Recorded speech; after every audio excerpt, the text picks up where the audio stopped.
All right, shenanigans, Shady Town, Mama's Couch. I'm wearing my University of Miami gear in honor, I guess, of Coach Cristobal being just a little bit too spicy with that whole discussion about if you're going to hold out, you need to get out. It's a bit much, but hey, I got on your gear in honor of you saying stuff that you don't have to say. Anyway, I have a hodgepodge full of things in what I'm calling Midnight Madness. Let's talk about a few things that have been happening around basketball and football. So let's start with basketball. First, I want to give a shout out to MiLayshia Fulwiley, now the former Lady Gamecock women's basketball player. Okay. I really wanted her to stay with Coach Staley. She opted not. She officially entered the portal in the last couple days. She put a do not contact tag on her portal application, which means most likely she knows where she is going. She's a dynamic player. I want her to do well. Get it done, MiLayshia, wherever you go. Much success to you. Now, let's talk about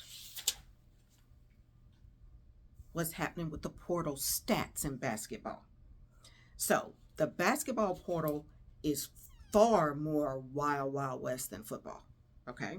There are 2,177 men's basketball athletes that have entered the transfer portal. Only 25% of them have committed, so 75% of them remain.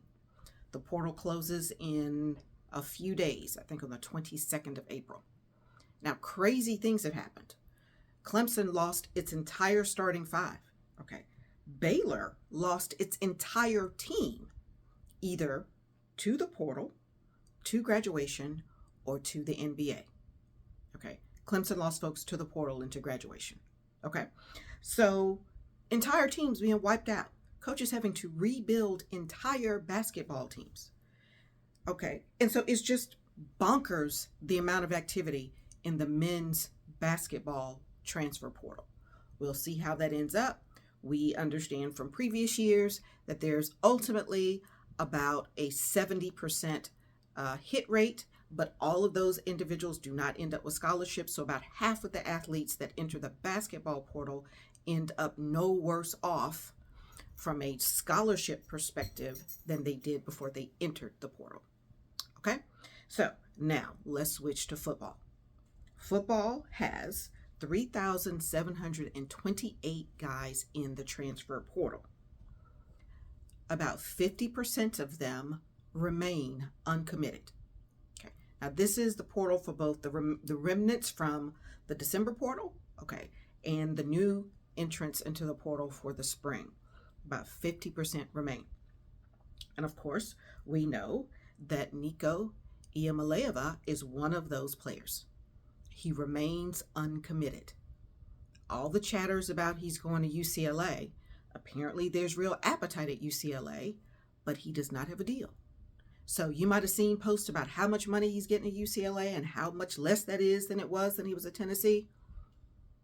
Those people don't know anything because there's no deal done yet. Okay. The coach was asked about it just tonight. Okay, Friday. I think it's now after midnight, so it was Friday the 18th when he was asked, okay, and he was mum. According to NCAA rules, apparently there's nothing he can say. So we know nothing about what's happening other than a deal is not yet done. Now, that is creating some cascading events. The current UCLA QB is Joey Aguilar. Now, Joey is in a class of athletes that I'm calling nomads. They jump from place to place to place. No home. Don't let grass grow into their feet. Okay. Joey started his collegiate career at Diablo Community College in 2023 and 24. Apparently he stayed there a whole school year. Then he transferred to App State, and so he played last football season at App State.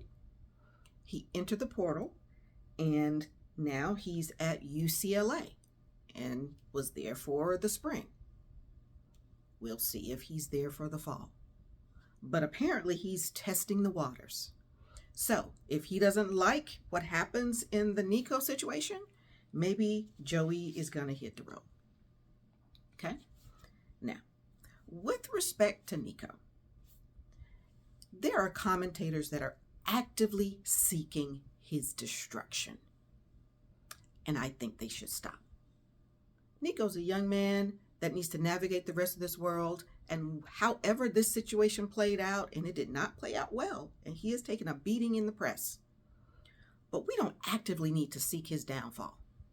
Okay? Paul Feinbaum, who's shady on his own, okay, is one of those folks just actively seeking his destruction. Bill Plaschke, sports writer for LA Times, actively seeking his destruction. Let's stop, gentlemen. Let's stop. Okay, there's no need. You don't have to like him. You might think that the way the situation played down was terrible. Okay, but you don't need to actively seek to destroy the man. Okay, now we have accusations that Nico threw the college football playoff game against Ohio State, that he intentionally underperformed so that Tennessee would lose. Did y'all see what Ohio State did in the college football playoff this year? They destroyed everybody. They embarrassed Oregon, who've been the number one team all year. Nico don't need to throw a game against Ohio State for them to lose, because Ohio State was destined to win. They were the best team in college football last year for sure. They ran over everybody. So let's not start throwing out things just to pile on. Nico's got enough problems as it is right now without us piling on. Okay. So I mentioned this Nomad athlete, and that Joey Aguilar was one of those Nomad athletes. Now, it looks like Nico was a little bit of a nomad himself. In high school, over the course of 4 years, he was at 2 different schools, okay, but one of them he was at twice. So he started out at Warren High School in Downey, California. Then he transferred to Long Beach Polytechnic, and then he transferred back to Warren High School, where he graduated. 3 transfers in 4 years in high school, and now he's about to be on his second college team. We already talked about Joey Aguilar, but the one we should talk about is on the basketball side. A.J. Storr. A.J. Storr recently transferred from Kansas to Ole Miss. A.J. Storr has been in 8 programs in 8 years, which means every year in high school, he was at a different high school. In college, he started out of Wisconsin. He went to St. John's. Then he transferred to Kansas, and now he's leaving Kansas, and he is transferred to Ole Miss. 4 schools in 4 years, and 4 high schools in 4 years. 8 different schools in 8 years. That's nuts. Anyway, enough for now. Those are just odds and ends. Midnight madness is what you get when I'm up late at night trying to figure out how to talk about this stuff. Let me know what you think as always.